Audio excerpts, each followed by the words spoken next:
Welcome to another edition of the greatest goddamn D&D streamer in this world and the next here. Welcome to Goblins Under the Stairs.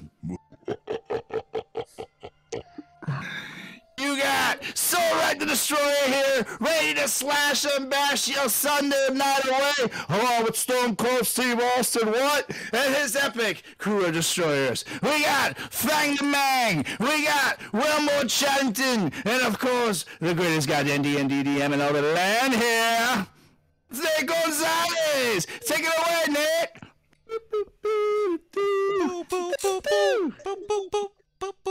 Welcome everyone to tonight's Sunday night edition. Is it just me, or does Soulwreck sound like he's in standard definition? Yeah, no, you sound maybe like you have your volume turned up a little too high or something, but not a problem. It sounds like a standard Soulwreck guttural roar going on in there. But no, welcome everyone to tonight's Sunday night edition of Goblins Under the Stairs. We got some exciting shit happening right now. Yes. As we got a puppy. That's even more exciting than what I was gonna go into. So we'll just we'll go into there and okay, yeah. Quick little recap of what happened the last time. We were all together as we lead into tonight's game. You guys teleported from Maelstrom to the Grand Dame Casino boats in the middle of the night after uncovering a token from Sarissa and given to you guys as a clue about potentially Hecaton's whereabouts and who could be behind Queen Neri's death. So you guys landed in the Grand Dame Casino boats around a little past midnight and on the weekend, and had a little bit of troubles getting on at first, or getting into the main halls as you guys were strapped with some weaponry, and gave a little fight with the guards and the captain on the deck. And after a little bit of back and forth, you guys were able to get inside and check out what was going on inside of the cabin and the casino. Decided to split up and cover more ground after scoping out the area a bit. Fang went over and spoke to some locals, some regulars that come in there quite often, one of them being a brother of Timothy Salzberger. And so Soulwreck went around and saw Lord Dryland come down the stairs and start shaking hands and greeting everyone, and met him as well, and kind of kept an eye on him for a moment as Wilmore went over and spoke to the bard and played a tune with him and kept an eye on the room as well. Soulwreck watched Lord Dryland go back upstairs and followed him up there, and Soulwreck was greeted by an old friend upstairs, Varys from Phandalin and the Hanwinkle's Carnival Curiosities. He squeezed by Varys eventually, getting past the guard, and got into Lord Dryland's chambers and spoke with him for a little bit of time. Soulwreck kind of started questioning him about Hecaton and his disappearance, and if he knew anything about that, and could notice that he was getting quite uncomfortable with this conversation. Decided to kind of usher him downstairs and comp you guys some food and drinks to maybe just get you out of his hair for the time being. He shuffled back up the stairs, and you guys kind of quaffed that food down real quick and came up with a plan. Said that you needed to try to get to Dryland as quickly as possible to see what he could possibly be hiding or be nervous about. So Wilmore transforms into a fly, retconned now into a spider, and went on Soulwreck's shoulder, and Soulwreck went upstairs trying to get past that guard once again, right by Lord Dryland's cabin. Would not allow him to get by, as Dryland mentioned that he told the guard that he did not want anyone to go by there for the rest of the evening, and to make sure that no one got by that roped off area. So Wilmore, being a little bug, he hopped off Soulwreck's shoulder and made his way over to the room and crawled under the door and watched him from the wall, where he saw Lord Dryland inside there, scuttling around, grabbing a bunch of parchments and pieces of paper off his desk, quickly shuffling them about and going back over to the dresser by where his aquarium sits, and seems to shuffle them and put them inside of a chest inside of that, where that table is. And he kind of stood up for a moment, standing up straight and grabbing his temples, and began to wipe away some blood from his nose, and seemed to be have a bit of a headache or something like that. And with Wilmore sitting on the walls in here watching this happen. What do you do, Wilmore? I'm going to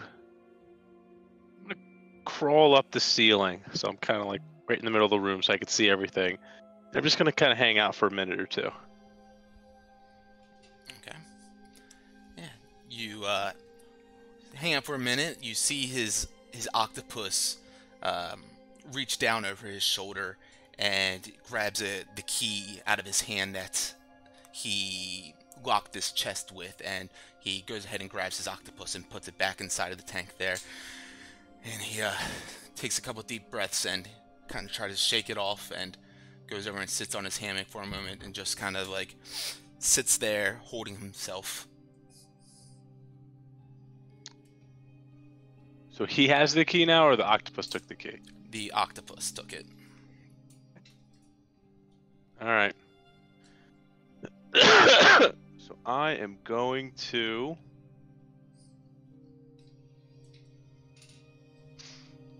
I'm above him, and I'm gonna like release myself with a little string, and I'm gonna land right on his nose. Okay. You go and little string comes down, and a spider lands right on his nose, and he feels that, and he squats it off, or tries to bash it off real quick, and imagine he probably hits it off of his body at least. Let's see. Let's roll an attack. Yeah, a 15 on the dice will hit a spider, I believe. So goes and smacks that and smushes the spider and kind of just flicks off. But immediately, the spider turns into a halfling. Wilmore Chattington standing there. You see him like kind of freak out and looks around. What are you doing in here? I imagine I'd be like right on top of him, like he'd like squish me, Yeah. and I would just be like appear on top of him. Instantly, I'm gonna cast suggestion, and I'm gonna go to bed for like 8 hours or so. Don't mind me. Okay, that's a wisdom. It's a wisdom, yeah. Seems just look at you like horrified, and then all of a sudden his eyes get heavy and he begins to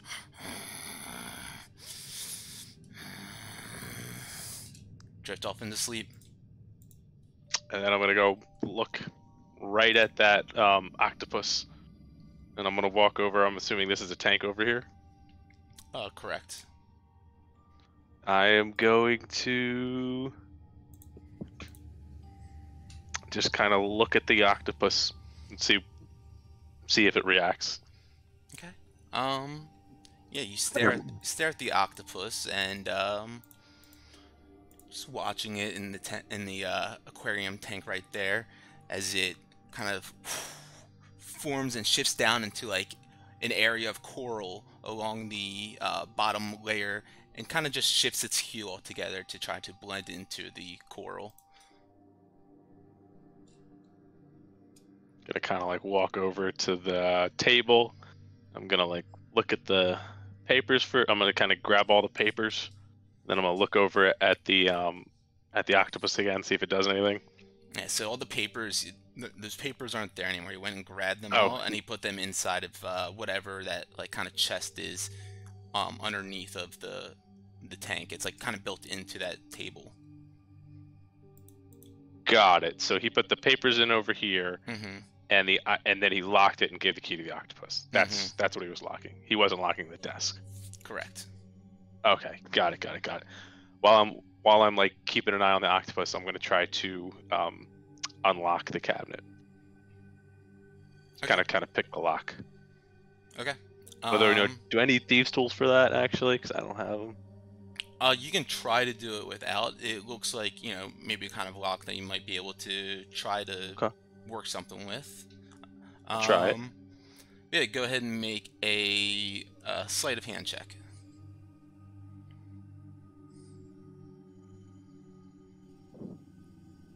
15. 15's not bad. Okay. So you go ahead and try to like tell me how you would like maybe try to break into it. So It's like just like a locked wooden chest. a locked wooden chest. Mm-hmm. The wooden chest moves. It's built into like the table. Okay, yeah, I would probably Like there's take like one a of my like a crossbow shelf bolts. underneath where like the box, the chest itself is like built into. I would take one of my crossbow bolts and kind of like shave the end out so it's really, really small, Mm-hmm. then jam it in the lock, and the mold earth precision, jam it in the lock and kind of like just hit it to try to kind of like snap the lock or pick through it. Okay. Yeah, so you go and you take that crossbow bolt and you try to jam that in there, and you do hear like a crack, and then as a little stinging sensation hits your hand, and you look down, and there's a needle sticking your hand. You take 1 point of damage from that, as the needle just kind of just sits in there. It's about 2 inches long, a black needle. And as you're looking down at your hand, you, I'm assuming, take that needle out. You see your skin looks like it's starting to boil. It's starting to bubble right where that needle injected. I'm going to... You take another 14 points of poison damage, and I need you to make a Constitution saving throw. 14. God. Oh.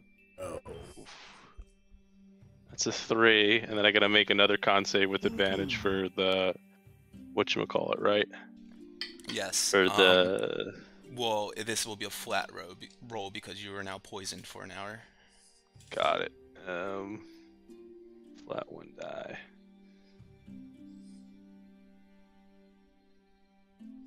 $18. I should do it, right? Yep, maintain your concentration. Alright, so I am poisoned. Yep. Do I take lingering damage on that? You do not. No, you're just you just have disadvantage on attack and ability checks. Okay. All right, and I just took the damage. Yeah, but you you pop that open. You can see all those sheets of paper sprawled across in there that were taken off his desk that he put in there real quick. Take another look at the octopus. The octopus still seems to be kind of like shuttered tight. There's kind of like a little pirate's chest in there as well, nearby the coral, and he kind of just like it's kind of closed up to himself by the coral, kind of like he's trying to make it like make it seem like you can't see him at all. All right, I'm gonna take the papers out of the desk. Mm-hmm. I'm gonna give him like a kind of like a once over. I'm looking for anything that would remind me of Zentarum or Narvi or blackmail. Kind of a reason why he would, I'm just looking for buzzwords. Okay, yeah, go ahead and give him an investigation roll. This will be with disadvantage.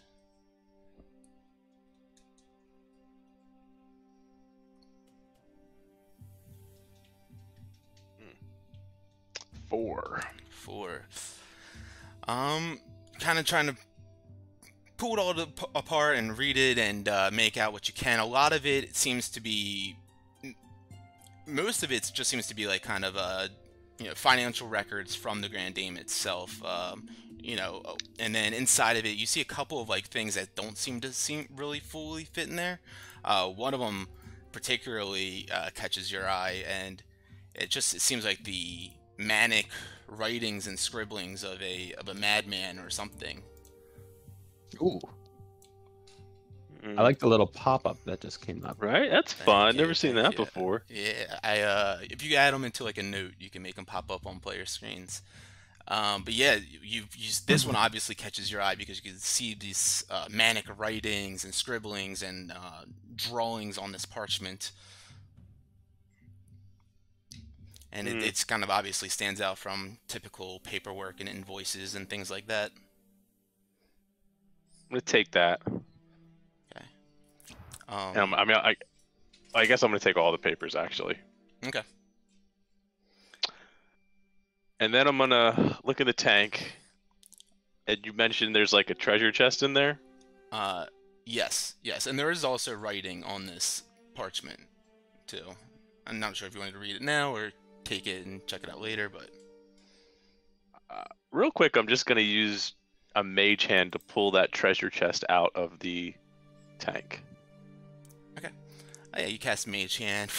It dips into the water and goes to grab the chest, and the octopus quickly see the tentacle reach out and grabs it and pulls in closer towards it. Look at that. Huh. And then I'm going to read the paper. Okay. Yeah, you begin to read the mad writings on this parchment, and you see there's like a date written across the top. It says second day of chess, and then some writings below that. It was like a diary of sorts. I am losing my mind. The creature that has taken hold of me, the one that I and our society pledge our loyalty to, the king of the trackless depths, speaks to me in my dreams, showing me visions of an underwater world of eternal darkness and despair.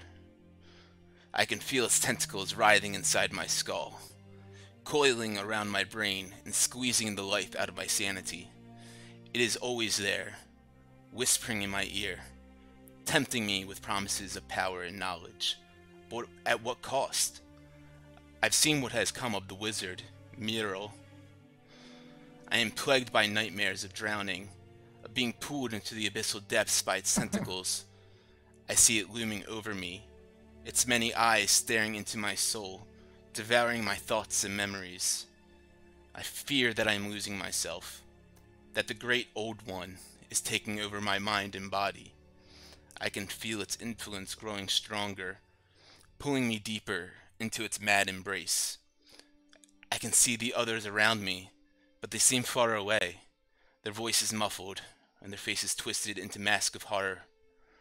At this point, I fear it's too late. The black moon comes, and all shall feel his writhing tentacles too. Hell will be emptied, and the doors will rattle in the wind. I'm gonna like look up, a little startled, and I'm gonna look around to see if there's any like what is it, like that slime or kind of you know, ickiness that kind of comes with Usif. Yeah, if you want to make a perception check, go for it. Because with disadvantage. That's right. During this time, Solrak and Fang, what are you guys up to? Just hanging out in the dance hall? Yeah, I've just kind of, I've just kind of like taken a seat in the corner, just like sitting there, holding my quarterstaff, waiting. He's taken quite a while now. I'm going to keep an eye on the door, if there or anything like that.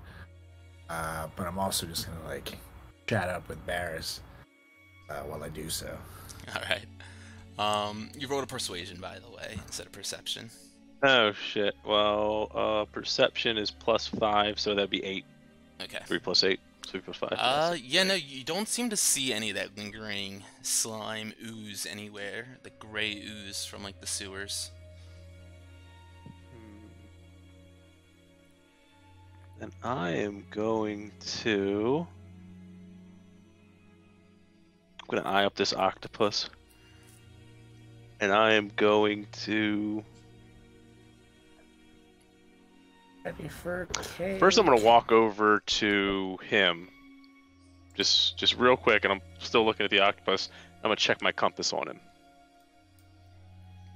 Yeah, you pull out the compass and using detect magic. Yeah. You pull that out, and nothing really seems to be detecting any sort of particular magic off of him anywhere.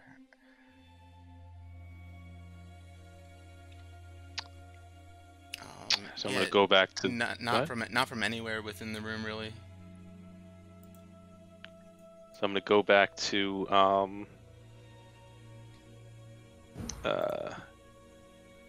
go back to the aquarium. I'm gonna point through the wall, just like scanning for Solrak and Fang, and I'm going to say, I think Usif has something to do with this. It might get a little loud. And then I guess Send Fang, this to me and Fang, or just Fang? I guess I'd probably start to the right and just start moving over and saying it, try to message somebody. So I'd probably hit Fang first. What do you mean by loud? And let us know when it's time for you to exit so we can make a diversion on the guard.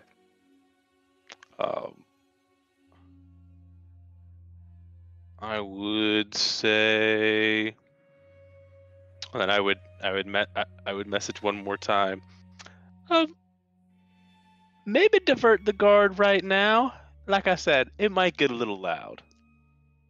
Gotcha. Hey, guard. I got a bone to pick with you, buddy.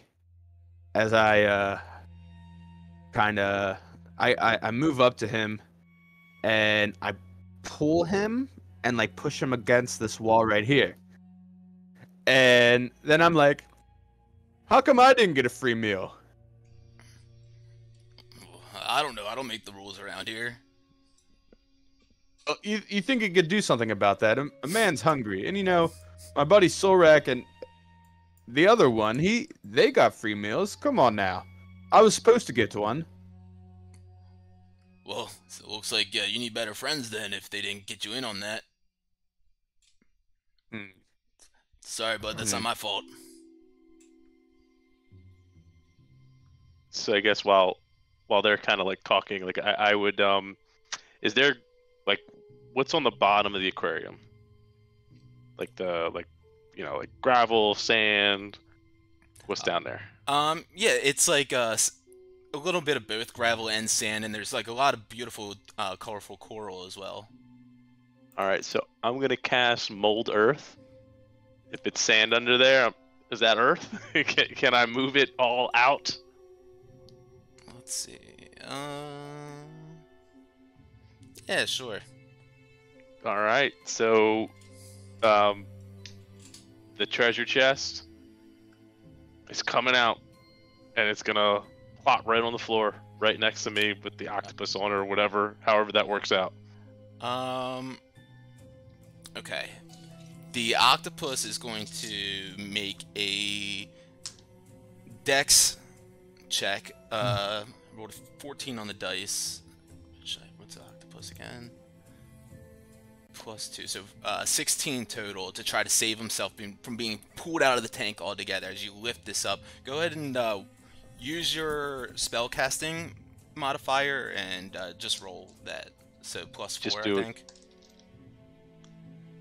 Spellcast modifier. So I'll just do a charisma check then. Yeah, that's perfect. That's +4. Yep. Well, I guess it would be at disadvantage. So that's 17. Roll again. Yes.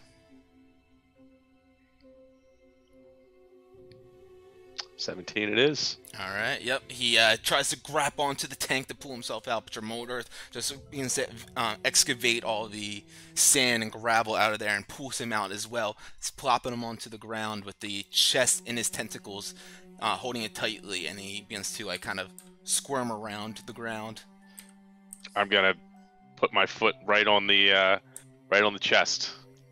Alright. As he goes away, and I'm gonna staring right at him, and I pulled my dagger out, my poison dagger, and I'm gonna go, fuck Solrak, and I'm gonna go start reaching down for the to get the chest, and I'm looking at him and be like, I'm here to help, friend. Just looking at you, just like terrified, but he's holding on to that and just like not trying to let go of the chest. Can I pick it up and try to like shake him off? I'm yeah. trying not to hurt him.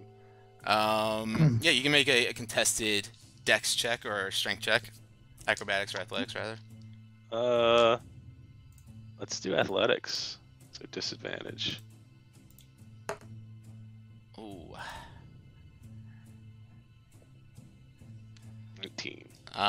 He's still holding on to this chest as he rolls a natural 20 with a 22 and pulls it in tightly, and he gets out of your grasp with that one and begins to back up away from you and gets behind the tent, and he goes up to Dryland, and you see him smack Dryland with his tentacle. And Dryland kind of start to shake out of it, and well, with suggestion, let's see, how exactly does that work again? I don't think you could shake out of it. Target must make this save throw. On a failed save, it pursues the course of action you described to the best of its ability. Suggested course of action can continue for the entire duration. If suggested activity can be completed in a shorter time. Well, it can be done in a shorter time, I suppose, if you told him to go to sleep. I mean, for I 8 did hours. say take a nap for 8 hours, but I guess yeah. So yeah, he's gonna try to shake him out and wake him up. So he's gonna hit him, and that will in fact smack him across his face. Dryland just kind of like laying in his cot here. He kind of wakes up and sees his octopus looming over him, and the octopus tentacle points over in your direction, just wiggling. I'm just gonna be like, Dryland, I'm here to help. It seems like you met our friend Uther. What do you want from me? You see him like grabbing for a rapier with like an octopus hilt on his side, beginning to like pull it out. I just want, and hold on, does that do that? They've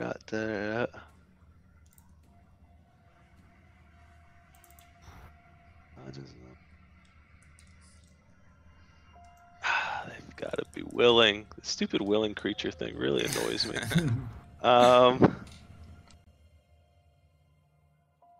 I am going to go. I just want, and I'm going to cast Hypnotic Pattern on, or no, that's a sound.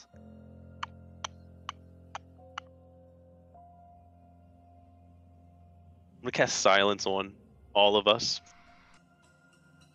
Just boom, big thing of silence, and then I am going to dive at the octopus to try to get the treasure chest out from him.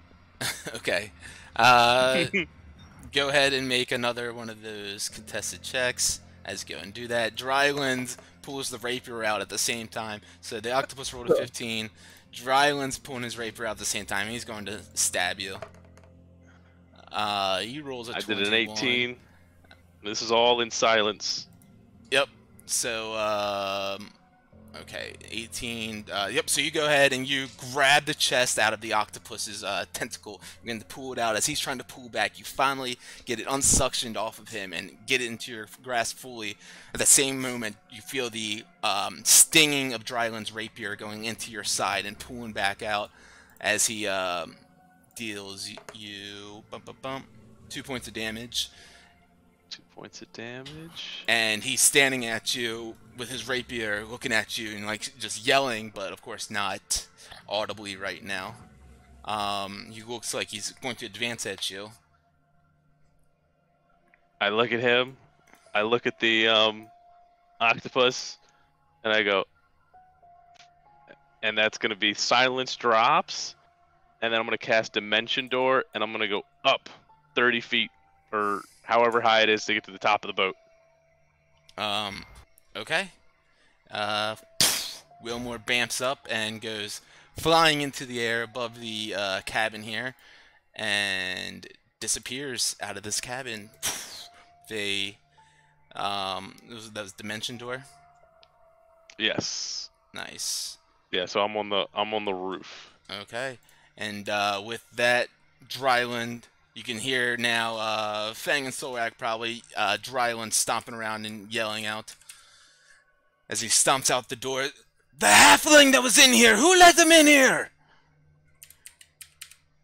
And the guard turns around and goes, no one got by. What are you talking about? And he looks over at Solrak, and Fang says he was his friend. Points over at Solrak. I look over at Fang, like, super confusing. Our friend? What are you talking? Our friend is at the bathroom. At that point, like, way. He goes and grabs the two of you and says, "You're coming with me." Oh, but as you As he goes to grab me, I just kind of give him a double-eye wink and a smirk. While I'm on the roof, I'm pointing down, I'm casting message through, and I just go, "Just get in the water. I'll take care of the rest." And I'm standing up there waiting to hear commotion or them run out or do something. go over at Fang. Okay, I nod.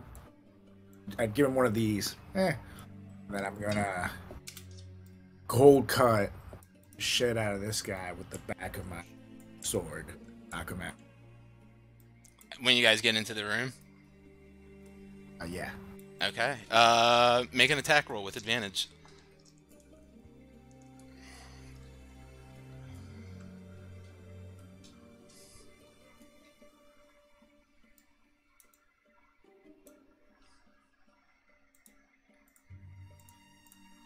$18.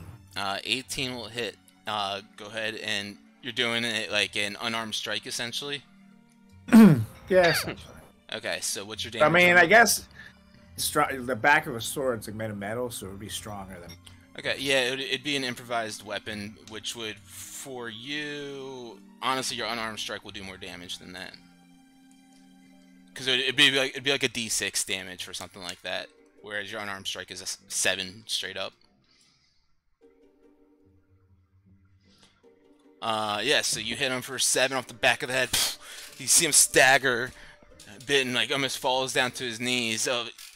Grabs the back of his head, which is got a big gash in it and is starting to bleed. He looks back at it and looks at you wide-eyed, and then, like, obviously with fear, it's like, look, relax.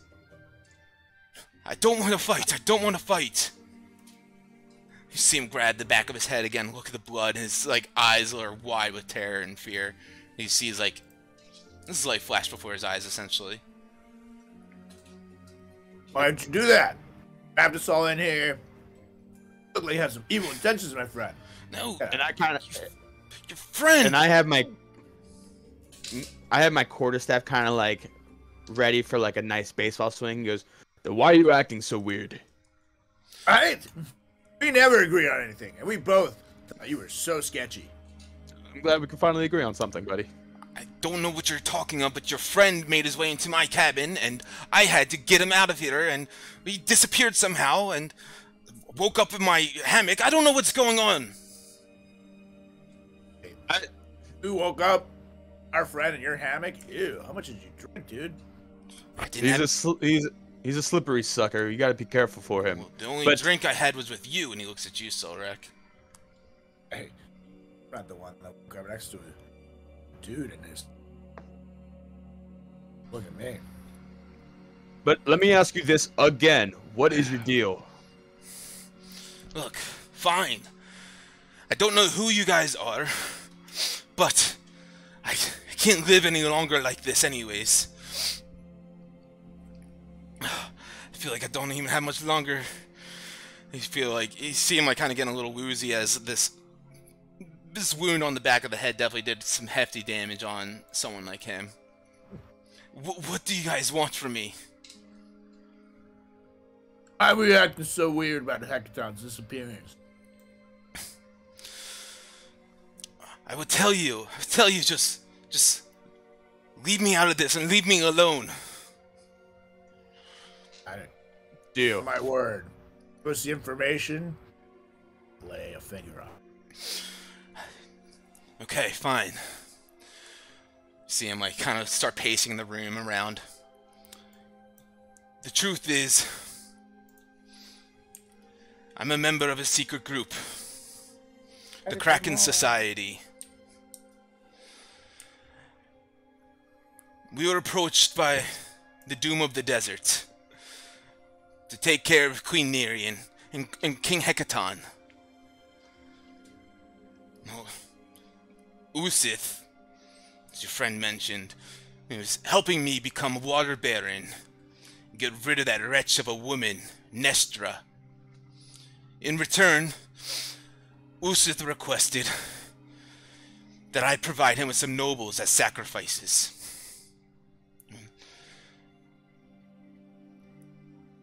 Hekaton. It's because of the doom of the desert, Imrith.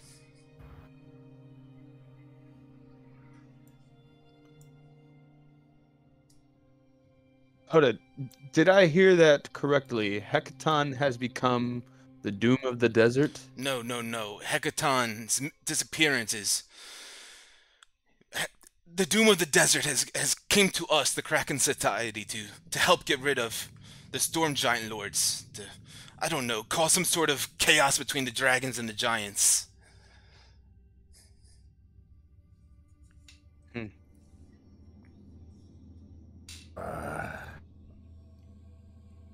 you create chaos and each other out.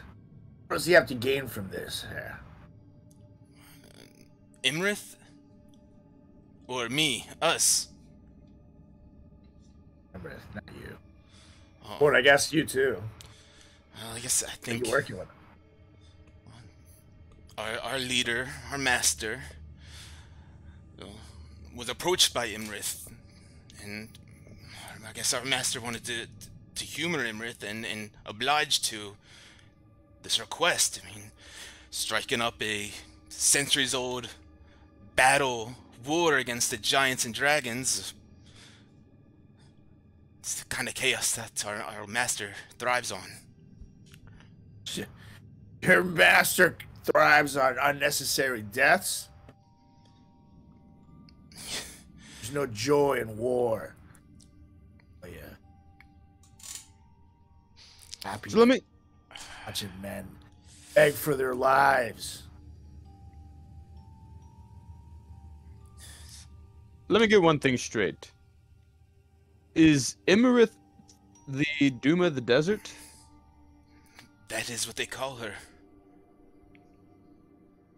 Do you know where we could find her? Or where she likes to hang out? I don't, but I can tell you where Hekaton is. Where is he? Oh, he's a prisoner aboard the Morkoth. It's a giant squid-shaped ship. I see the Kraken Society, we were tasked by Imrith to sail around the northern islands of the Trackless Sea called the Purple Rocks, and you see him as he says that, his eyes widen. He looks at both of you guys with this terror.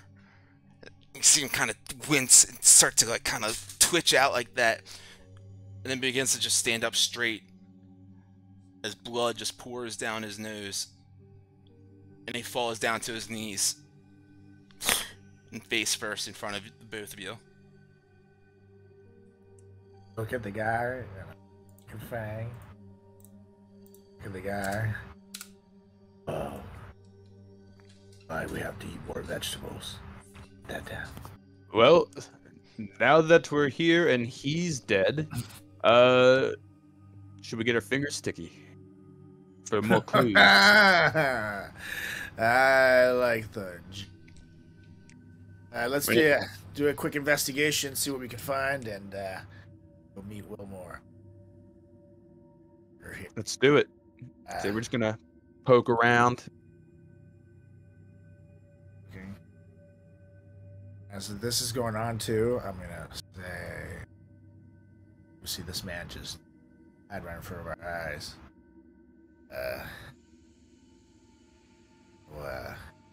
Seeing little enemy, a friend, keeping tabs on us. If you can still hear us.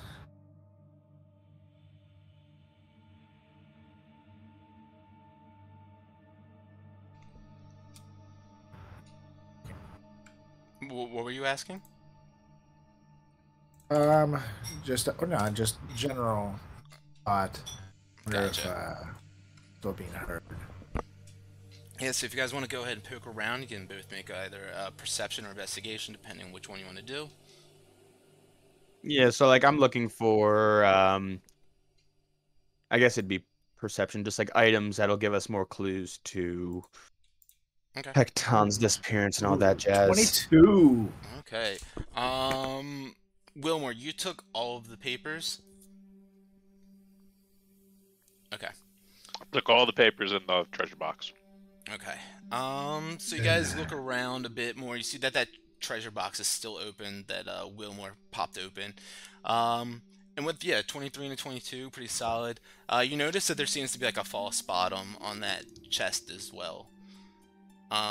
Inside of there, you see that there's just, it looks like maybe his personal belongings and like kind of like a little safe for himself of like his there's about 600 gold pieces in there, and then there's a little pouch as well, a leather pouch with a drawstring pulling it tight on the top.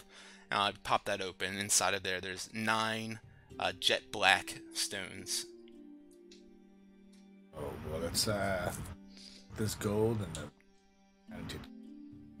Here, since apparently I owe you gold, take this.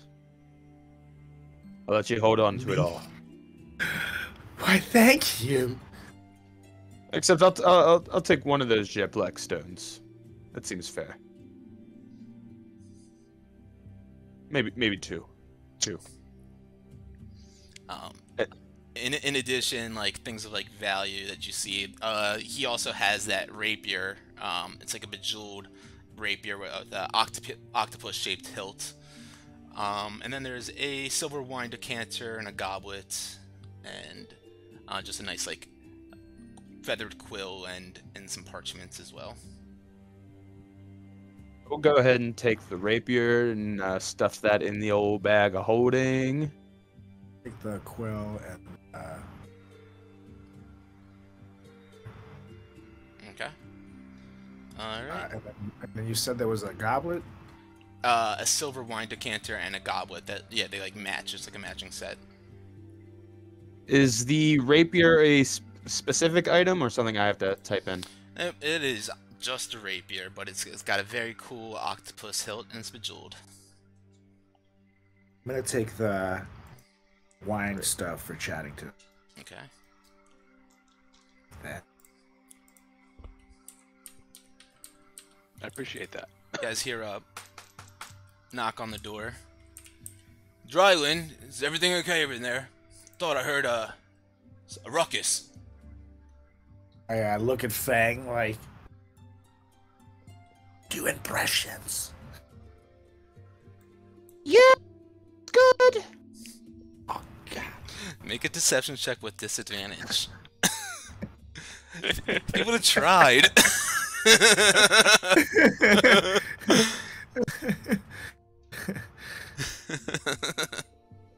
And 19 so far. Ooh. Sorry, I didn't see you bring a lady in there. Sorry, don't mean to bother. And he backs away. I'm like, Sometimes you fail up.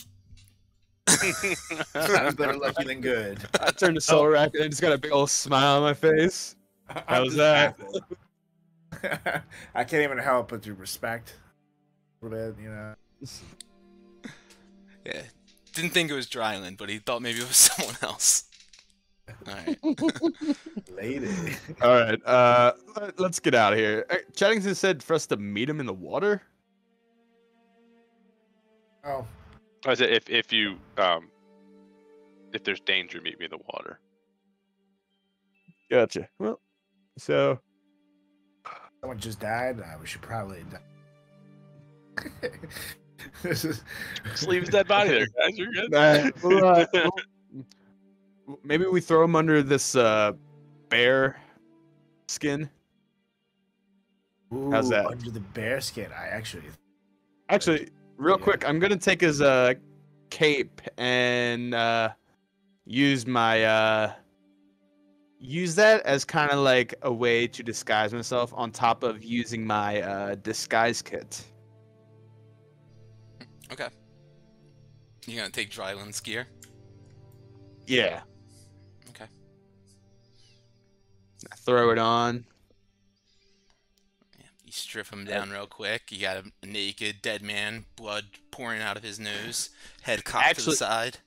So what I do is I'm holding his rapier, and I throw my quarterstaff in the bag of holding. And I say, all right, Solrak, just follow my lead. And then I just kind of scream, all right, you're coming with me. And I kind of have you by, like, the shoulder as I'm dragging him out. And as I'm dragging Solrak out, I just kind of, like, have my head down, and we just kind of barge right by everyone. And hopefully out, or back downstairs. Alright, make a deception check, and then add +4 to this as you walk on by. You roll +4, or just add 4? Add 4. 11. Because with your disguise kit, it adds your proficiency bonus. Well, go ahead and roll it with advantage because you used Dryland's actual stuff too. Yeah, Solrak, you don't need to. It's all good. Okay, so 11. Okay, cool. All right, damn it, so, Robert. Well, the guard rolled a 2 on the dice, so you pass on by this guard who looks over at you and says, "Oh, Dryland, I'm sorry to bother you just a couple minutes ago.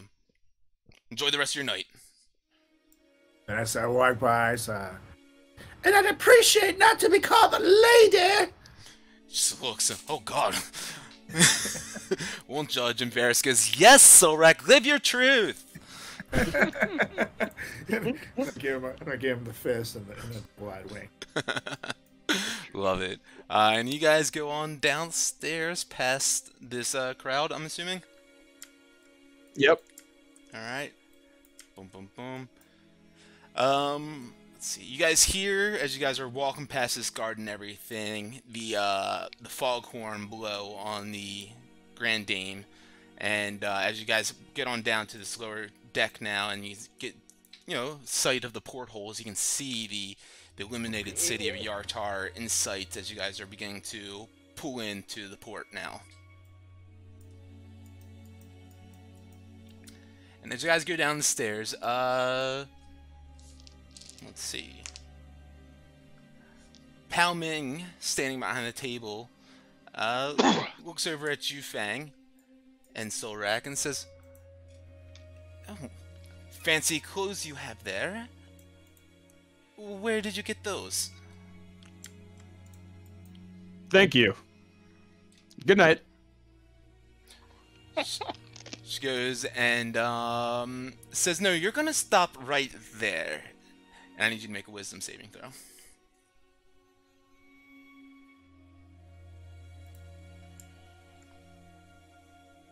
$22. You feel a little bit of presence in your mind begin to take over from those words, but you shake it off and do what you want to do. Yep, sorry, pal, I must be going. Solrex had a bit too much to drink here. Good night. She just looks over at you and you see her eyes peering into you, and she's picking up some surface level thoughts at this moment. Sees a little bit of the worriedness in your guys' minds, I would assume, unless you guys want to make a deception check and try to fight that off and try to play it legit. Yeah, why not? Okay. Usually that's not how it would be, but 11. Ugh. Solrak, she looks over at Fang, sees that for whatever reason he's got this stride of confidence. Maybe it's because he's wearing these fancy clothes, but looks over at you, Solrak, and sees that you're withholding something. And she looks again and says, "No, now you're going to stop. I need you to make a wisdom saving throw."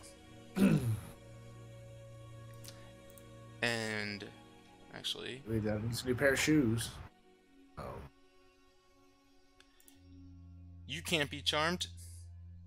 Actually, no, Yeah. you don't have your weapon on you. Never mind. So Actually, you, yeah, dude, because I just hit the guy with it. My sword. oh well, you didn't actually have your sword on you, I guess, at that point, did you? My one slayer, where I can call my one slayer my demon sword. Okay, so you like summon those over to you? One slayer. Okay. So you feel that coming over you again, and you seem to fight that off too. I mean, if you guys want to try to make your way out of here, then whatever, you can definitely do that. But Pao Ming seems like she is onto your BS. Yeah, look at Fang. Time. Very little honest. She is gonna eventually find Listen, pal. ill of us. All right. I can explain everything. And this is the God honest truth. No more beating around the bush with anyone on the ship here. Note he's a priest, so when he says the God honest, he kind of. He does have a point, but now. So we were obtaining information from Dryland about the task at hand that we had mentioned to you earlier. And upon him giving us the information, let's just say he had a pack with this certain creature who had control over his mind, thus causing him to, I guess, die. We didn't cause just like- any part of his death at all. Oh, I might have, give him a small. Before, and it did look like he was going to attack us, so self-defense. And all of a sudden, he just literally like, and I do like the impression of exactly what happened. Super embarrassingly, so I land like at her feet. So you're like kind of looking around nervously. I don't understand. Again, it was a whole thing. I mean, I'm on the ground as I say this. But what don't you understand, pal? What are you? I mean, this whole doesn't make sense. This does not make sense to me. You're saying What's that he that? has some sort of Really? pact with a creature, and now he somehow just magically is dead? Well, it's because the creature sense has much. control over his mind and knows about everything that he does. Make a persuasion Now, check. But yeah, go on. Solrak would actually know about this firsthand, 12, because their prior friend had a pack with the same exact creature. Went goo goo. It's a bird, so he coo, but I see. What is it? Is that why you are questioning me about aboliths? Yes, it's the same exact creature. I see. Well, what are you doing about Dryland? You can't just leave him there. What do we say? oh no, we didn't just leave him there. Well, we threw him under the bear rug because we didn't want the guards to find out about this, because they wouldn't have had this form of rationale like you would, pal. It does kind of look kind of funny. It looks like. Plus, we had to sneak out of there. Oh, well, Again, this is obviously doesn't look good for us, but that is the truth. I mean, I admit Dryland has seemed very suspicious of lately.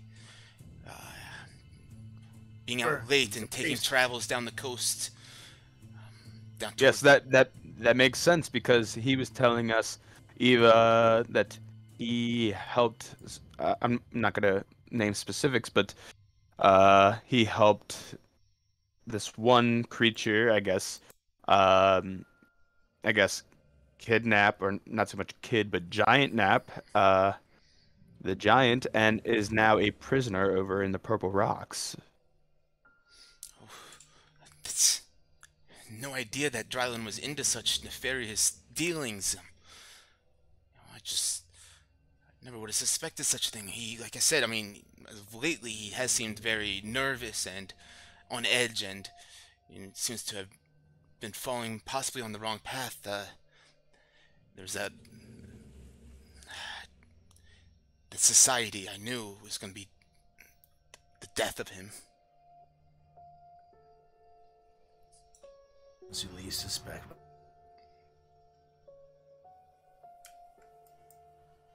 But, yeah. You know the truth. So, you know, hopefully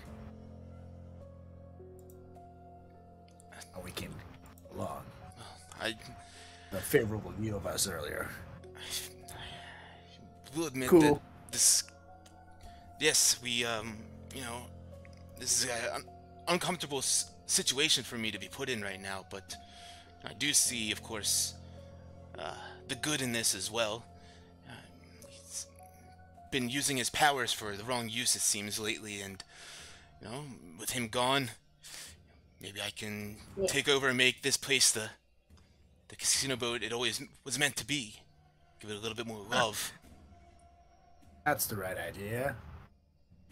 Again, we apologize for all of this, and we, you know, coming onto the ship, we never would have expected things to turn out this way at all.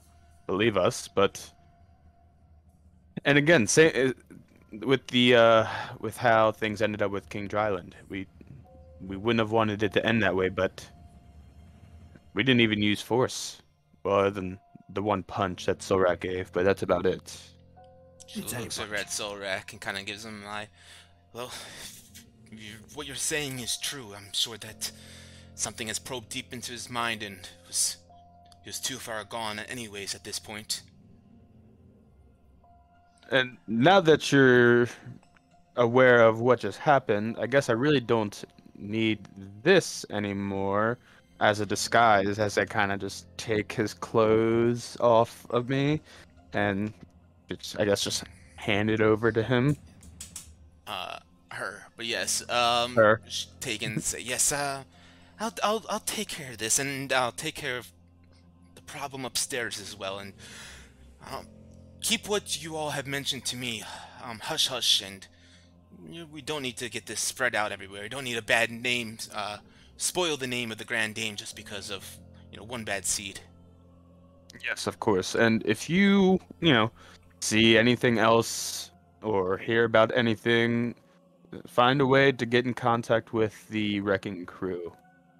I feel as if now that we know King Dryland was part of this, who knows, maybe the casino boat might be a hot place for more intel. I don't know. Just thinking out loud. I will certainly do that. Thank you, and if you have any golden geese to cash in, we're about to dock in for the night, so. Yes, thank you. I have 16 golden geese. Ooh, I cleaned up. good job. Well done. Thank you, thank you. She hands you over the your gold pieces back for that. So if you have 16, that's 160 gold pieces. Yeah. And I had 5.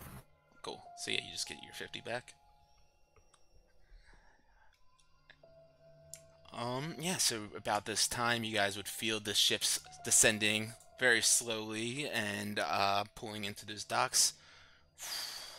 And men on the docks, they put up some wooden planks up against the ship as walking boards for you guys to all exit down.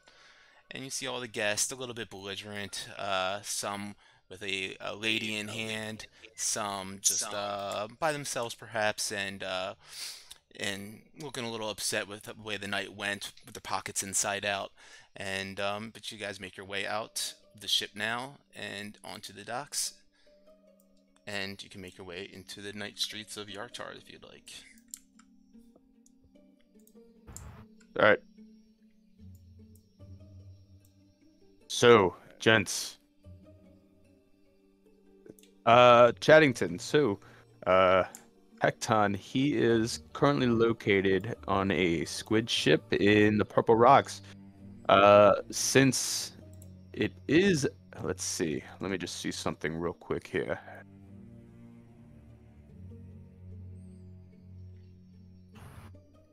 How often are we able to use contra teleportation? The next dawn? Haha, nice. Since it is the next dawn, guys, since we used it, these conches, I guess technically a day and a half ago, we could teleport back over to Maelstrom and have them move us to the Purple Rocks to locate Hecton. It's not a bad idea. I just need about an hour or so I can. I think that's a good idea. As long as, I mean, if you guys think Uther would have made all the other giants like us, I'm a little scared about going back there and having those sisters think we killed their sister. Well, we didn't so much kill her as the fact that her staff got taken from her whilst in the throne. I feel as if they would be aware. Well, before we go, do you think maybe you guys could help me with this stuff? And I'm assuming we'd like go and find a like a room or something, and then I'd pull out the treasure chest that I stole from the squid. Yeah. See if do you guys want to go to the Harper Network Circle, or do you want to go to you guys can find an inn room if you want to for the night, or yeah, your call. Would the airship be in Waterdeep by now? Yes.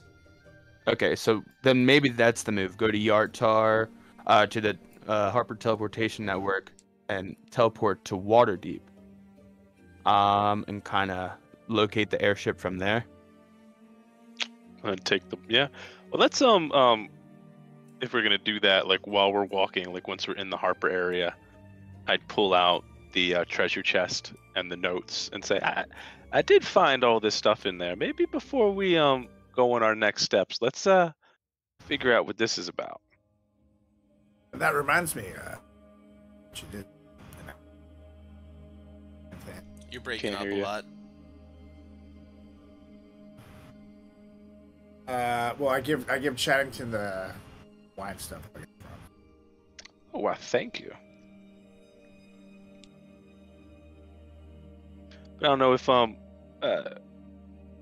maybe you guys can make something of this. It's all a little bit gibberishy to me. And I pull out the papers, hand those to Fang, and I pull out the treasure box from the aquarium, and I hand that to Solrak. Think you could get in that for me, buddy? And I like tap him on the shoulder, or on like the bicep.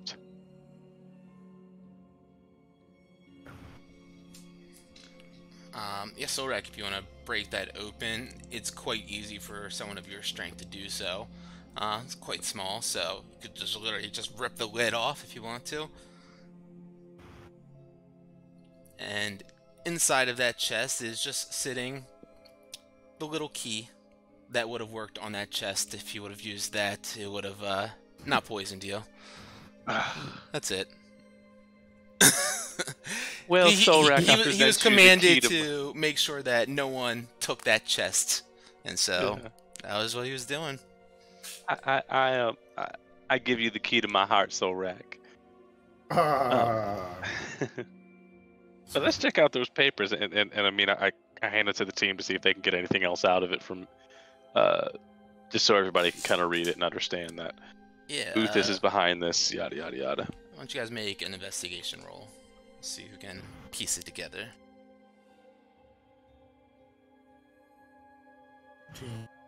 17.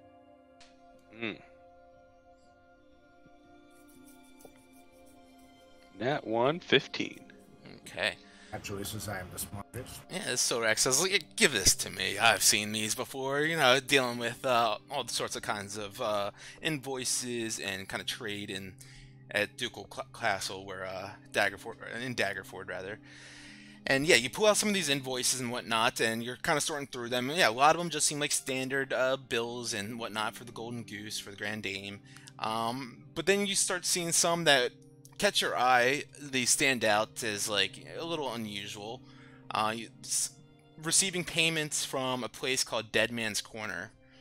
It's got a location in there of an address, and You can see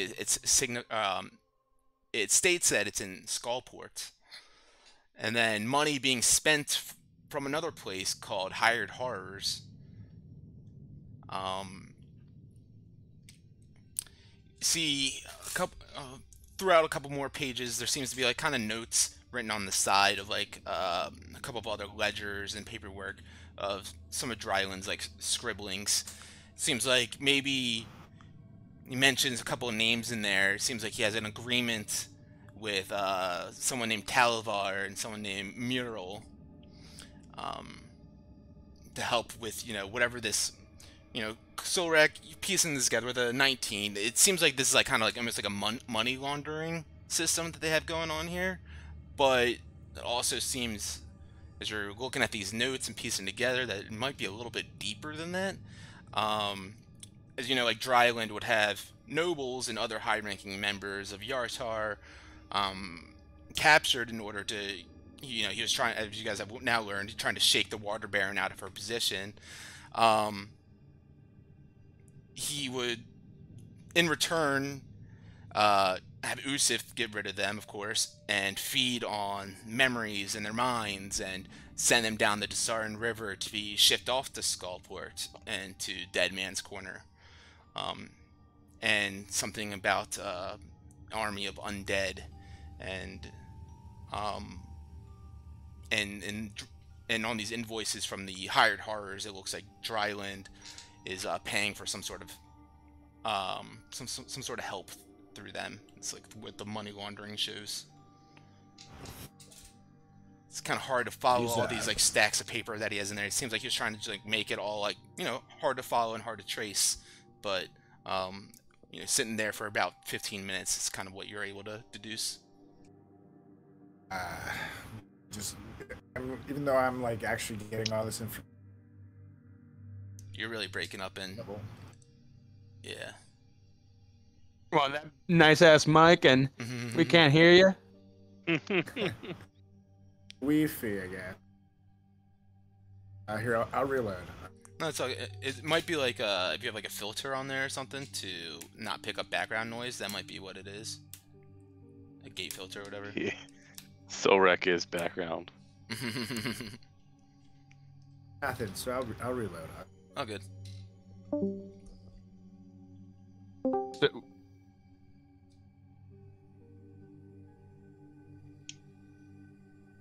Yeah, go on. so would he have been kind of like telling us this out loud? I think Solrak probably would let you guys know. So Chattington, Army of Undead, you think Usith is working with Solrak's uncle? I think the end of this is all going to point to Daggerford, my friend. Right. I think all this has to do with them getting bodies to bring down there. But I mean, do we even know where the northern islands are? Because I know we were going to the Red Rocks, but these are purple rocks. The purple rocks are further north, to my knowledge, in the like almost kind of heading towards the Sea of Moving Ice, but not that far. That's where I think. I could be wrong. He said it's in the Trackless Sea, is what Trackless Sea. That's what Dryland said. But the ship is located at the Purple Rocks. He said that the Morkoth, the ship, is circling. Sailing around the northern islands of Purple Rocks. Yep. In the Trackless Sea, right? Correct. Oh, and last thing, Chattington, that you missed, because we were able to gather a little bit more intel from Dryland. Imarith, also called the Doom of the Desert, is probably, we don't know where exactly she is, but she is definitely the one that killed Hecton's the queen. Imarith. It's Imarith, not Limerith, right? It's not the blue dragon. No, We're not hearing that wrong. Yeah, Imarith is the blue dragon. Oh, okay, all right. I thought I'm sorry. I thought it was Limerith. It's Iwa. So Got it. Got it. and they said something about how all of this was to kind of stir the pot of the war against the giants and the dragons.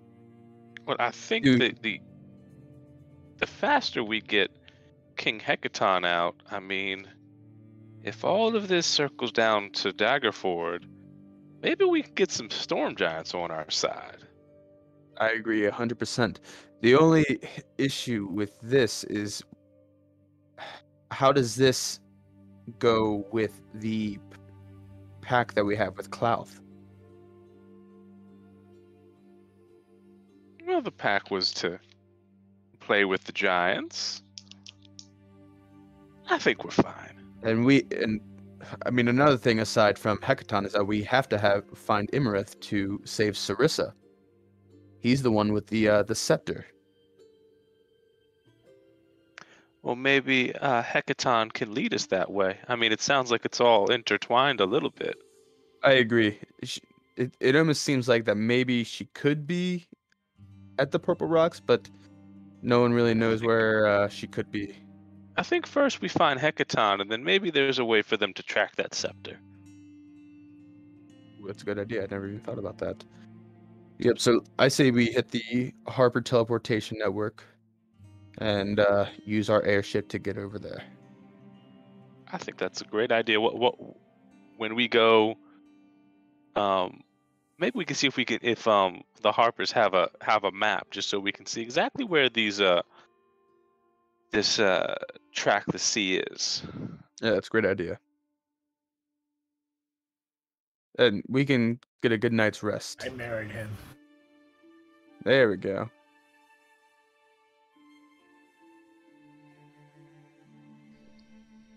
All right, so Maybe we're have gonna a good head to- evening's rest. Yeah, So we're maybe we head- rest up with the Harpers tonight. It'd be I safe. agree. Well, that's what we thought last time as well.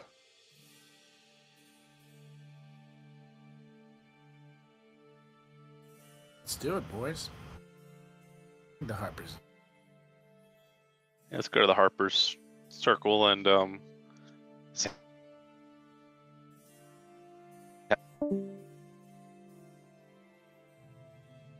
Let's do it. Oh, we lose Okay. Chattington.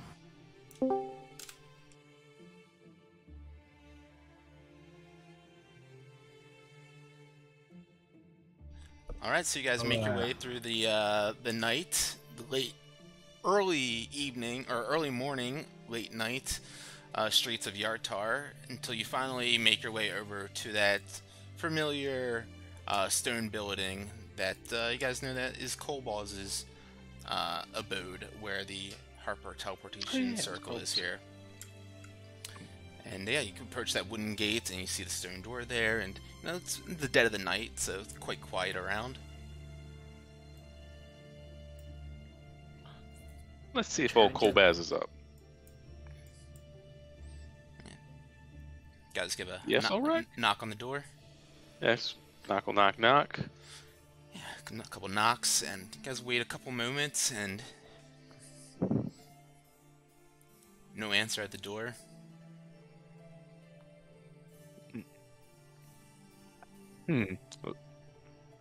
That's odd. Maybe we should just head inside. You know, like a little wellness check.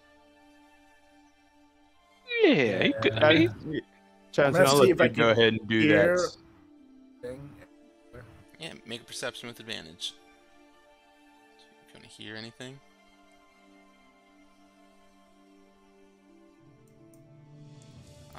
Solrak with a 22 is silent in there. Hear a little bit of crackling of firewood. Outside of that, complete silence. It's quiet. Ooh, cool. well, let's kind of. I start to open the door. Push open the door. It slides open. sliding along the stone ground and making that screeching sound. Inside, you guys see that the fireplace is lit. Sconces are currently out, but it's quite quiet in here.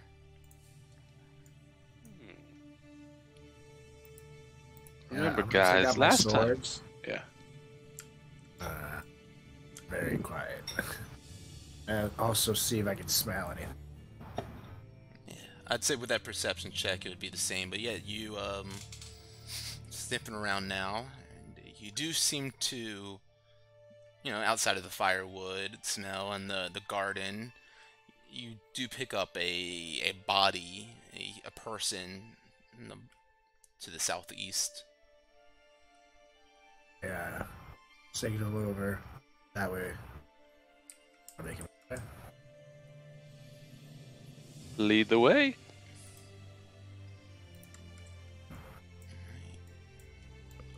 Make your Stand way up to back that a little door, bit. and you definitely can smell that Silrak. Now you can smell, like, before you say that dogs can smell fear, you can smell that fear a little bit going on in here.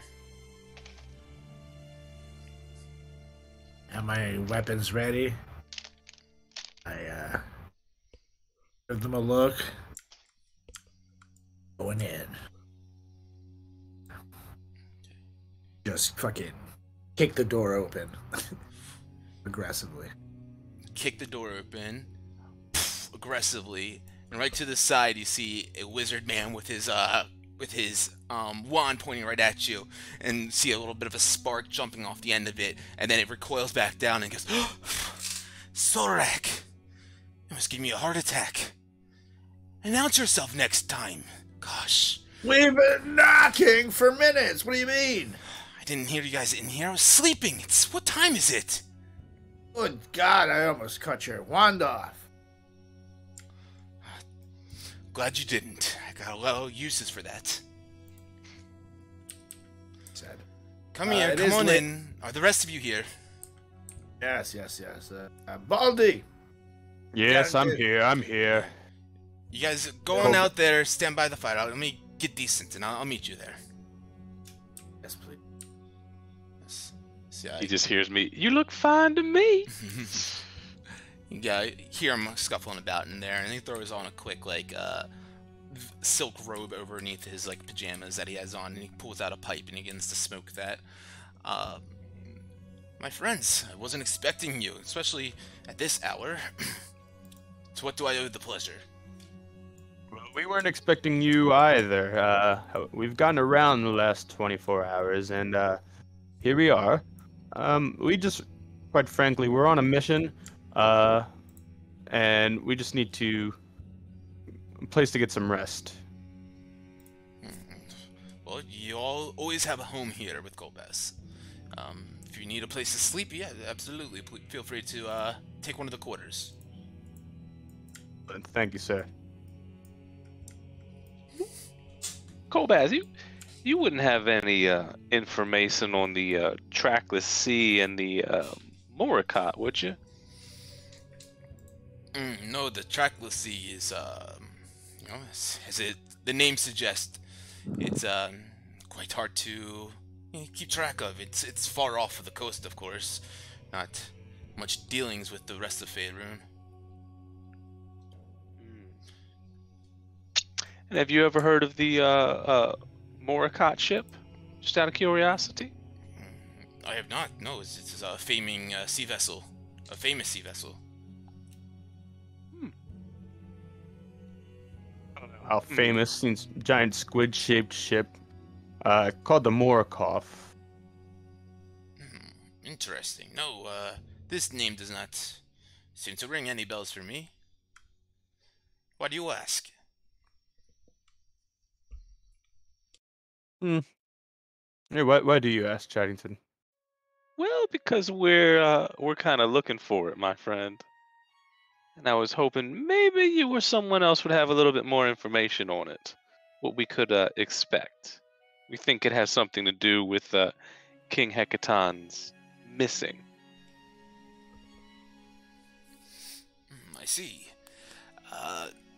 Well, I'm sorry to report, but Murkoff is beyond my knowledge. Don't really deal with much of sailing vessels or ships or that sort of thing. You know, magic and arcana is my forte. I think that's fair enough. Well, maybe we just take a nice little rest here, boys.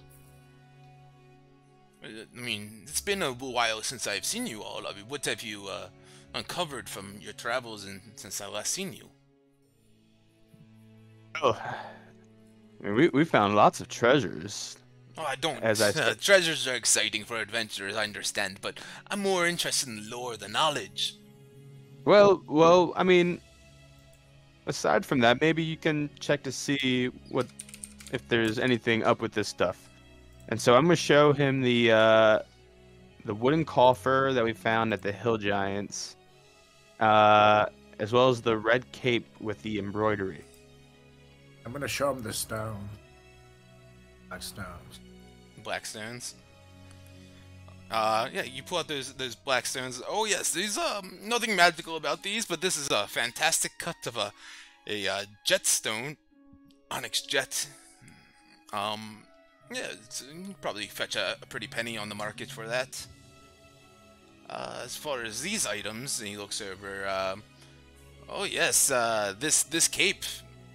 I can absolutely detect some sort of magic around this. Oh yes, if you wear this, it seems to be blessed with some sort of dimension door spell.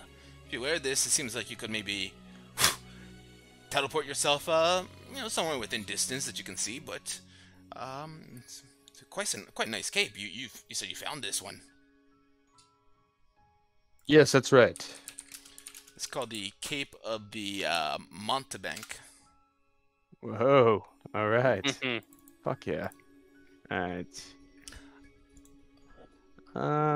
And the wooden coffer. Yes.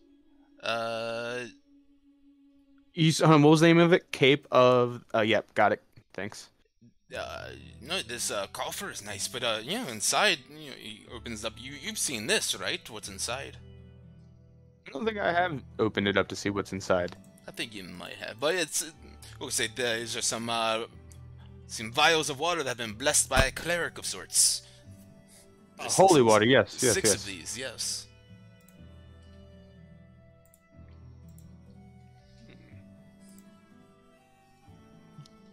Okay. And, I guess while you're at it, I pull out the rocking horse with the blue cord eyes, and then the flower pot carved in jade with ruby dragons. Can you detect anything from these as well? Not detecting any sort of magic or arcane powers, but again, might be able to sell this on secondhand market and make a buck or two. Yeah, that's kind of the plan if there wasn't anything going on with it, so... But I mean, if you guys have a home to put them in, it's a lovely decor. I mean, this flower pot would actually look nice in my study. Well, you want to buy it off me? Not interested in buying that. I appreciate the offer, though. Yes. Please, why wouldn't you give the man a flower pot? Fine, 1 gold. You can keep it. All right. He's a cheap one, isn't he? He likes shiny things, Kobaz. Don't hold it against him. But monks, we are Makes frugal. I would double check your silverware after we leave, though. Is that a joke? Maybe. It better be. Maybe you could help us since you are Mr. Magic. You see, we got to meet the Storm Giants, my friend, and I was hoping that maybe you would know where the Blue Dragon Emerith likes to hang out by chance. Oh, Emerith is a legendary dragon. And they call her the Doom of the Desert. Let me see if I can pull out some of my notes here. And goes over to his study, sees if he can find something about dragons real quick. Yes, let's see. Yes, the Doom of the Desert, Imrith, says it's the mother of gargoyles. And yes, no, has a lair in the desert of Unrock over in the east. Well, that's amazing. East. Thank you very much. Yeah, cause you see, we were when we were hanging out with the Storm Giants, she came in and stole the magical scepter. I forget the name of it, and then poor Hecaton's daughter got frozen solid on the throne there. And now we're trying to figure out how to get her unfrozen. We just can't figure out where to find that scepter. Oh, I've heard of the Coronar Scepter. It's one of the 10 ruling scepters of Xanatar, forged by the Dwarven gods and given to the ruling houses of the ancient Dwarven Empire. Yes, I've heard that the Storm Giants acquired one somewhere in the bottom of the sea. They found it, and were using it to power the Wormskull throne. I don't know of any way to track this or anything, but the Storm Giants may, if they've been bonded to it and know the magic deeply. I think that makes sense, gentlemen. I think if anyone's bonded to it, it would be King Hecaton himself. Do you think Imrith would be? Do you think Imrith would be in her lair right now? Gobez, do you happen to have a map by any chance with you? Muted. I'm sure I can find a few of maps in some of these tomes. Is there an area in specific you're looking for? Well, how far is Yartar from the desert, Onirok? Oof, it is quite a travel. It's the opposite side of the continent.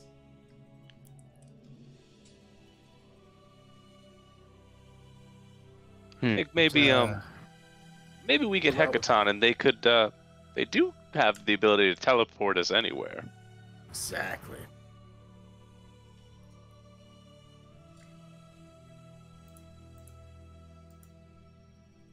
What is the closest we can get? I guess we gotta find Hecaton first.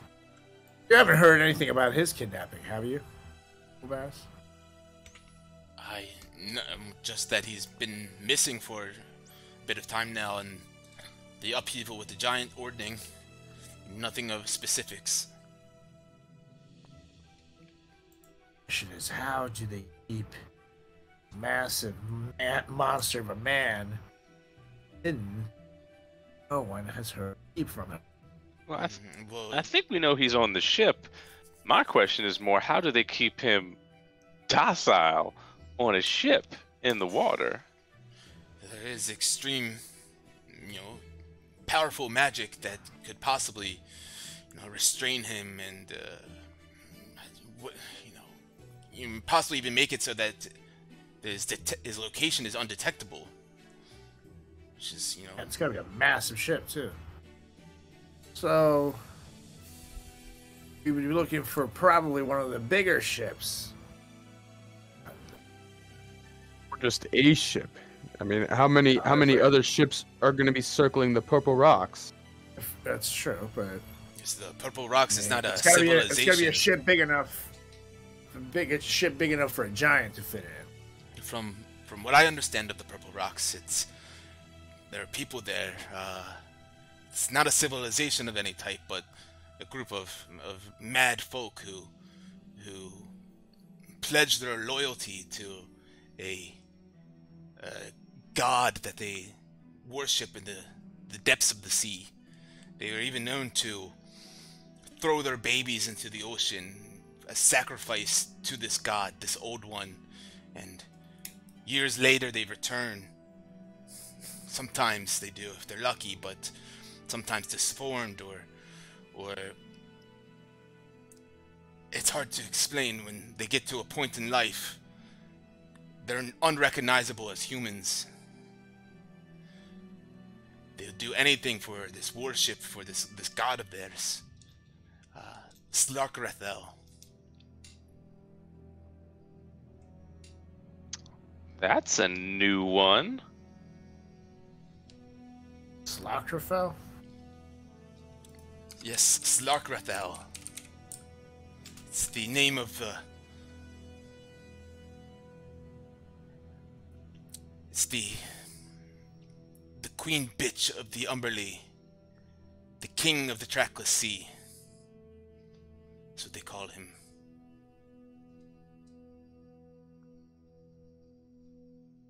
I'm wondering if he has anything to do with working with Usith, the Aboleth. Well, they do both enjoy good water. That's exactly what I'm thinking. Imagine that with the age and antiquity and powers of Slarkrethel, that this Usith is probably working under them. You think Usith is working under Slorthika? I mean, I don't know a being elder on this planet. At least not in written text. This is a serious being, then. Do you have any physical features that you'd be able to give us? Say, gargantuan in size, massive titan,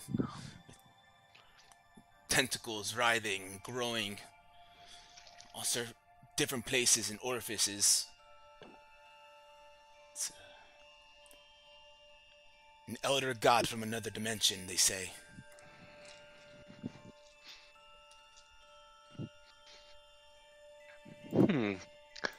Potentially it. I mean, Usis was an elder god, but I mean, I guess we'll know it when we see him.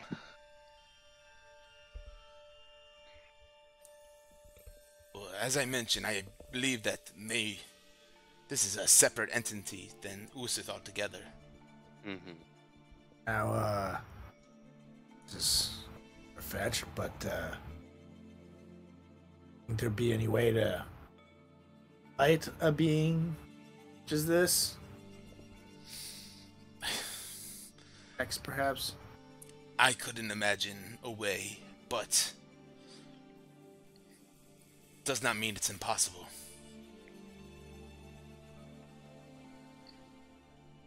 There's a chance. Like that here. Seems just sitting in the chair and puffing on the pipe and staring through the fires as he's thinking about this, and see, it's just reeling in his mind. You know, my friends, if what you say is true, these are dark times indeed for Faerun.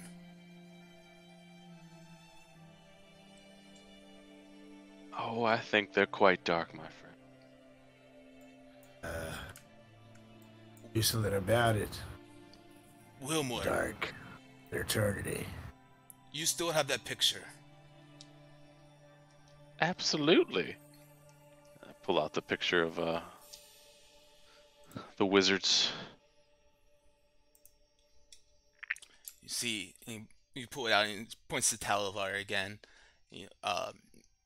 My professor, Talavar, he, as I mentioned to you, he experimented with extra-dimensional connections, and he wanted to create. He spoke of this manically. He wanted to create a planar beacon to bring about sorts of beings from different planes, the astral plane, the ethereal plane, the abyssal plane. Try to bring them to this dimension so that he could learn and experiment from them. But as I mentioned to you all before, it seemed to have taken him a bit madder and madder, and you know what's left of him now. And as he passed on, and well, he was reanimated and brought back as a brain, as you all had mentioned to me. These other wizards here, Narvi, you mentioned he's got his plan with with the Ducium and the undead and what have you. But what of these others? To be perfectly honest, my friend, I haven't seen them for a long time. Make a history check, Wilmore.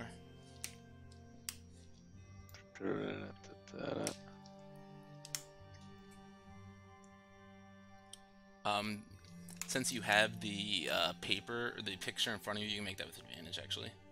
Alright, so that's a 6, and then 11. 11.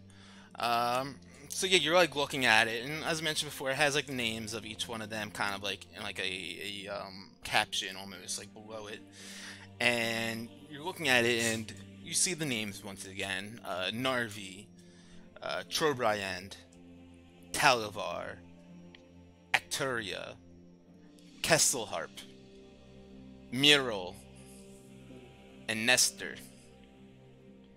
As you get past Mural, that name jumps out at you again.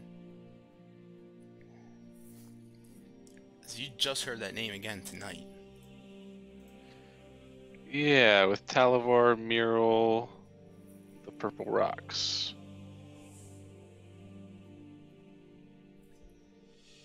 They might be partially behind this as well. With Hecaton. And you remember Mural was known as the Misshapen. It was kind of like,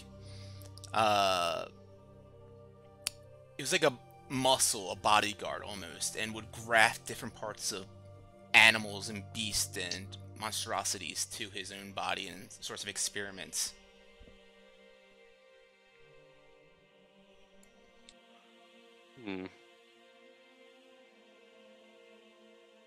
I think, I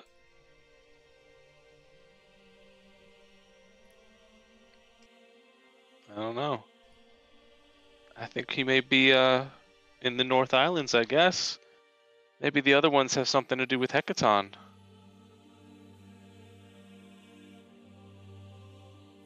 Oh.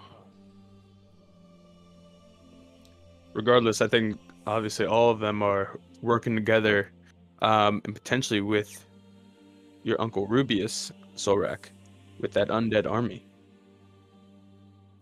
It makes sense.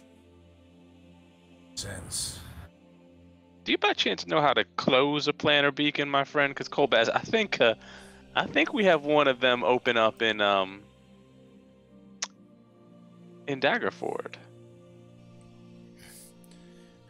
I mean, usually the crafter of such a beacon or gate or a portal of sorts would have some sort of device or mechanism or failsafe or way of sorts to shut that down and make it cease to exist. But outside of that, typically the magic is far too strong and powerful for conventional means.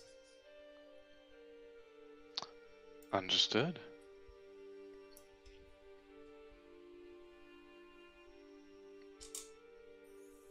Just puffing on his pipe.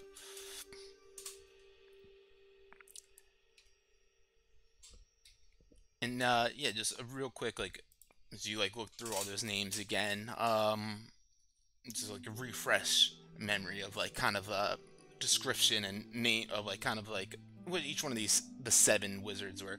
Narvi, the Lord of Bones, Tribriand, these prisoners always called him the Metal Mage because he would wear a suit of metal and kind of made all these experimental torture devices and stuff. Talivar, you know, he was rumored to, you know, experimented with planting illithids and tadpoles in prisoners' eyes and to connect with different planes, especially like the astral plane. And there's Acturia, who would cruelly polymorph prisoners into different beasts and animals just to torture them, as what she would, you know, call them like the little beasts that they are. Kestelharp was a short and muscular sorceress with a horned ring that would every now and then, if you just looked at her wrong or maybe back talked or maybe just weren't standing right should just deck you with his horned ring across the face and leave a big indent in there and scratch wounds. There's mural, as I mentioned, misshapen, different body parts of beasts and monstrosities to their body. And then there was Nestor, who was kind of just like it was a halfling, tiny, weaker one of the group, but equally as vicious, and did a lot of like kind of small torture type things, like pulling out your nails and stuff. And yeah, that's the 7. A little reminder. Thank you. Sick bastards. That's right. I do wonder what the rest of them are up to, but I think they're still somehow working together.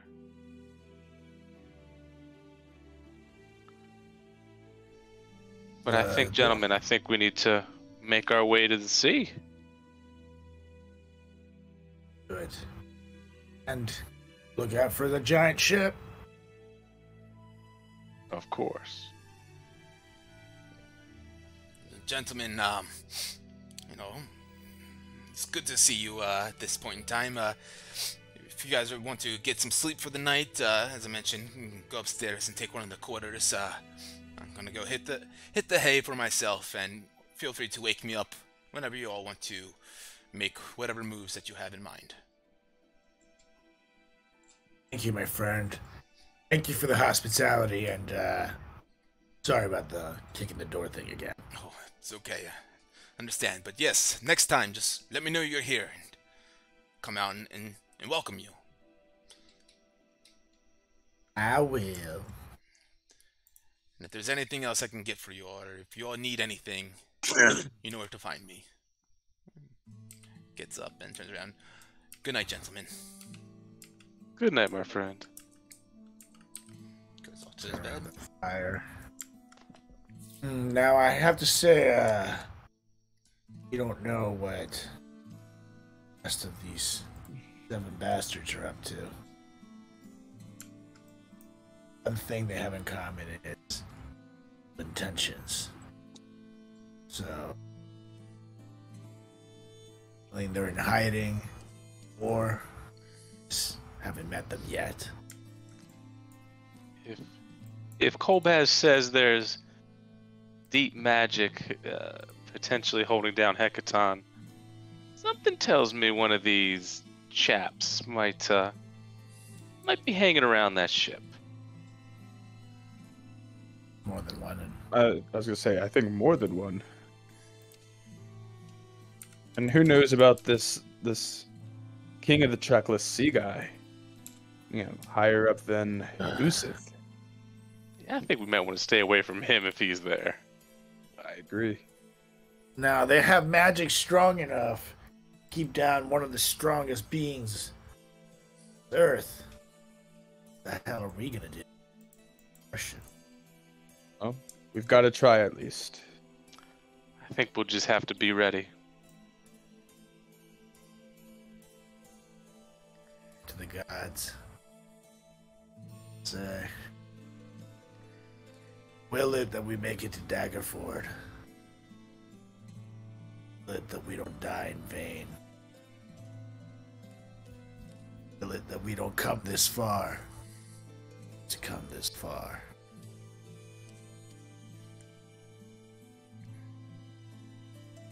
Or find a quarter. Pass out. As everybody walks away, I go into the fire and kind of grab some charcoal and stuff. Alright. You can get one familiar worth. All right. And I'm gonna call up Sanity before we go to bed. Assuming there's a brazier down here. Yeah, so you'd reconjure sanity? Yep. Yeah. Alright. I didn't hear, by the way, but it's Perfect. okay. Yeah, I Yep. got you. She would just pop right on my shoulder and I'd be like, I missed you. And she'd be like, Solrak's cool. And I'd be like, no, fuck Solrak. Hilarious. Then I'd go catch some Z's. All right. Sandy reappears from a plume of firewood ash out of Wilmore's hands and the brazier that he places it in, and come flying out of there, his little Sandy chirping, Solrak rocks, and sits on your shoulder, and you guys find a little corner to tuck off into for the night and get some sleep. Fang, anything for you? Yeah, so I actually make my way over into this like menagerie, that blacked out area where all the flowers are, get all cozy, and I just, I miss Cuomo, and I'm looking forward to teleporting to Waterdeep, where we'll meet up with the airship. I get to see Cuomo briefly, and we'll get on with the mission. Love it. You guys all tuck away for the night, find little places to sleep, as it's pretty early morning. Sun is peeking over the mountains in the east now, and you guys all finally find a place to tuck away for the night after sitting up and discussing with Kobaz for a while and talking about what happened tonight and the task at hand and what have you. And eventually, you guys all seem to get well rested as you take a long rest and wake up the next morning, and Kobaz is out in the chamber, seems to be cooking up some food for you all. Wilmer will put you over here in this actual room, and you just hear a bit of whistling. You smell the pipe smoke coming out and lingering around, and it wakes you up. Do it. All right, and the morning is yours as Kobaz comes on out and says, "We have turkey sausage in here if anyone's hungry." I love sausage. Ooh, it does sound nice right now. I'll grab you all a plate. Go and sit around the fire. Ooh, lovely. He disappears for a moment, and it shuffles around for a bit. You guys all wake up and get together in the morning.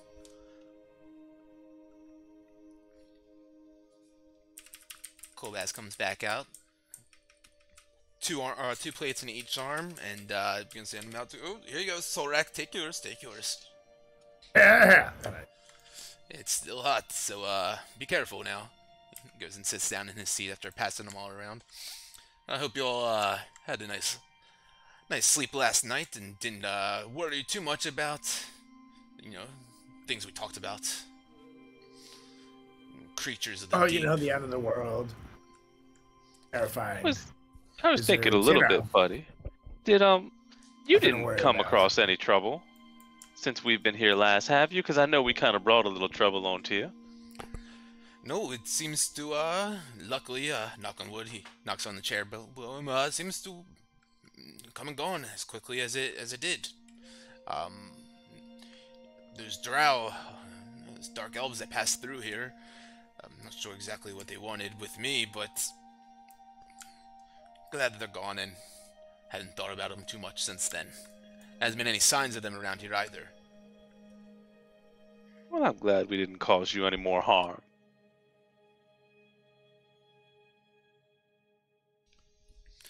Ah, yes, sits back and smokes his pipe. Well, gentlemen, excuse me, if you're all fed up, got your bellies full, and if you don't need any more help from old Kobaz here, I can get you off to Waterdeep, as you mentioned. Is Waterdeep the closest to the sea, to the trackless sea? Oh, I would say Neverwinter actually is. Just a bit closer. Maybe half a day's less. I mean, you're flying on airship, if I recall right. Oh yeah, I guess we could just meet the airship there. We should be fine. Yes, with the airship, it'll be a day, maybe half a day or a full day more travel from Waterdeep, that is. I think that's fine. We'd still have to wait for it anyway, gentlemen. To the trackless sea, you say? That is correct. Okay. Okay. Oh, that's not bad at all. It'll be from Waterdeep. I'm not exactly sure how far. The whereabouts of Purple Rocks are. The exact location is unknown to me, but I'd imagine it'll take somewhere between 4 days to 7 days to get there. Ooh. Sheesh.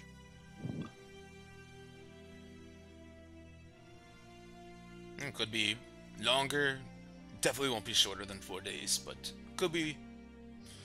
You know, the sea out there, as you get further and further out, it's untamable. It's not sure what you'll run into. Well, gentlemen, I think we just need to be well ready for what lies ahead. Do you have any tips fighting the dark magic that take to Hackathon? Any tips for? I'm sorry, the black magic that's holding Hackathon? Is that what you asked? Yes. No, usually with not as strong of curses or spells, rather a dispel magic or things of that sort can sometimes make things work like that if you are aware of such a spell. But I have a feeling with a giant as strong as Hekaton, they probably have a magic that's a bit stronger than that. And as I mentioned before, with the portals and gates and things like that, perhaps either there's a key of sorts, a mechanism that could deactivate, or perhaps just destroying whatever is holding him in place. Slashing and bashing always in me, right? I was going to say, it seemed to be your type, Solrak. Me too well, good sir.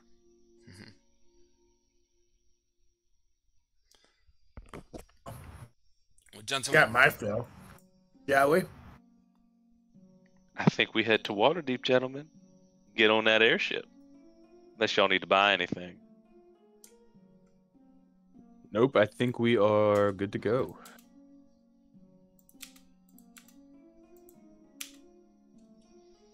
well, let's not waste any more time then.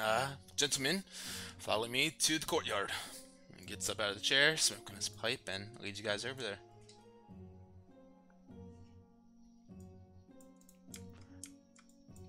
Ready to roll, gentlemen. Friends take a bit of time. They like their sausage.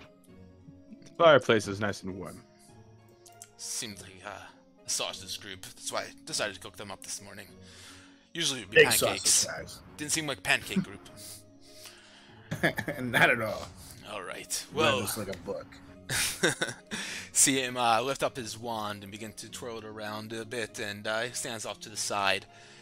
Gentlemen, it's always great to see you all, and next time you're in Yartar, give old Kobaz maybe give him a heads up before you stop by. We would have Maybe, given you my a heads friend. up had we known. He's twirling around his wand, and you guys see that blue shimmering light just illuminate around each one of these glyphs and runes inscribed on the ground, and shoots up like a beam, a pillar into the sky, and engulfs you guys fully. He says, "Be safe out there, and do what needs to be done." And that circle kind of whites out all around you guys, and then shimmers back down, disappearing into the floor, into each one of those runes. And the room around you, as that light dissipates, seems to shift and change into that basement dwelling of the mausoleum in Waterdeep. And Thestro looks around and says, "Oh, the Wrecking Crew! It's always great to see you guys." It's always my pleasure, Stassi. Give her a two-eyed wink. Wilmore, where are you guys coming from? We just left Mr. Kolbaz in Yartar. It was a good time catching up. Gave us sausage. Yeah, they ate all his sausage. Kobaz has the best sausage. The best. Biggest I've ever seen. They're about average, but it's good. Tasty. A girth to them. That's what matters. So, you guys, what are you doing in Waterdeep now?